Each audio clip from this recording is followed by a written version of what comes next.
जिसने पूरी दुनिया जीत ली वह मौत के वक्त एक सांस भी नहीं खरीद पाया। यह कर्म की कहानी है, अंत तक जरूर देखिए, क्योंकि कर्म चुप रहता है पर भूलता नहीं है। हम सब जीवन भर दौड़ते रहते हैं और चाहिए। हम सब अपने अपने जीवन में सिकंदर बनना चाहते हैं, लेकिन क्या आप जानते हैं कि जिस सिकंदर महान ने अपनी तलवार के दम पर आधी दुनिया को घुटनों पर ला दिया था, उसकी विदाई ने मानवता को सबसे गहरी सीख दी। यह कहानी जीत की नहीं, उस सत्य की है जो अंत में शमशान की राख से झांकता है। यह 2323 ईसा पूर्व की बात है। बेबीलोन का महल, वह सिकंदर जिसके कदमों की आहट से साम्राज्य कांपते थे, आज मौत के बिस्तर पर बेबस पड़ा था। भयानक बुखार ने उसकी देह को जकड़ लिया था। तलवार उठाने की शक्ति नहीं बची थी, बस सांसें गिनने की मजबूरी थी। मृत्यु सामने खड़ी थी, माँ और अपने वतन यूनान की यादें उसके भीतर से उसे तोड़ रही थी।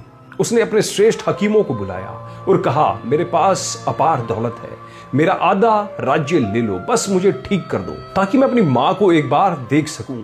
हकीमों ने सिर झुका लिया। महाराज, अब कोई दवा काम नहीं करेगी। सिकंदर चीख पड़ा, पूरा साम्राज्य ले लो, मुझे सिर्फ 24 घंटे दे दो। उत्तर मिला, असंभव महाराज। उस क्षण विश्व विजेता टूट गया। उसे समझ आ गया कि जिन साम्राज्यों को खड़ा करने में उसने असंख्य जिंदगियां कुचली, नदियां लाल की, उन सब की कीमत जीवन की एक सांस के बराबर भी नहीं है। वह सारी दौलत देकर भी एक पल नहीं खरीद सकता था। उसकी आंखों में आंसू बह निकले। सिकंदर ने अपने जनरलों को बुलाया और अंतिम इच्छा बताई, और वो थे 3 काम। पहला, उसका जनाजा हकीम उठाए ताकि दुनिया देख ले कि मौत को कोई डॉक्टर नहीं रोक सकता। दूसरा, जनाजे के रास्ते में सोना चांदी बिछाई जाए ताकि सब समझ सकें कि दौलत यहीं धूल में मिलती है। और तीसरा, सबसे महत्वपूर्ण, उसके दोनों हाथ कफन के बाहर लटके रहे। जनरल चकित थे। कारण पूछा गया। सिकंदर ने अंतिम सांसों में कहा, ताकि दुनिया मेरी खाली हथेलियां देखे।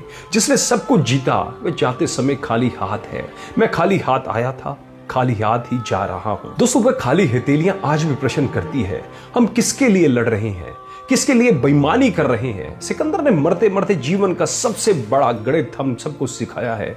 कमाई वह नहीं जो बैंक में रहे, कमाई वह है जो आत्मा के साथ जाए। यदि अंतिम बुलावा आ जाए तो आपकी हथेलियों में क्या होगा, दौलत की राख या अच्छे कर्मों की रोशनी। खाली हाथ जाने से पहले दिल को प्रेम और करुणा से भर लीजिए।